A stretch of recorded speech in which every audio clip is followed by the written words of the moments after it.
Alright, here we have a fun torque problem to solve. We're told we have a uniform rod of mass m0 and length L. It's free to rotate about the pivot, and the rod starts 30 degrees below the horizontal. They're telling us to find which expression represents the magnitude of the net torque exerted on the rod about the pivot at the moment the rod is released. Fun fact, you actually do not need the rotational inertia equation for the simplest solve of this problem. It's just there to add an additional element of confusion. So because we're told we have a uniform rod, we know that halfway down the rod in the middle right here is where the center of gravity is, right? Now, we need to just remind ourselves what the formula for torque is. Torque is equal to force times the perpendicular distance from the force towards the pivot. So to solve the F part here, we know that the force is just applied from that center of gravity downward, because the only force is the force of gravity, m0 g. So F is just m0 g. Times what is the d perpendicular component?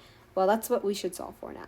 The d perpendicular is perpendicular to the force applied towards the pivot. That's that green line over there.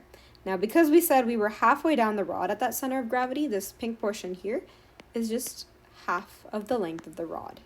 That's L over 2. This green portion here is the d perpendicular we're looking to find.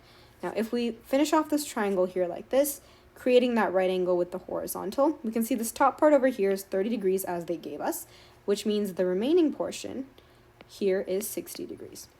Now, looking at that right triangle up there, this problem becomes fairly easy to solve visually.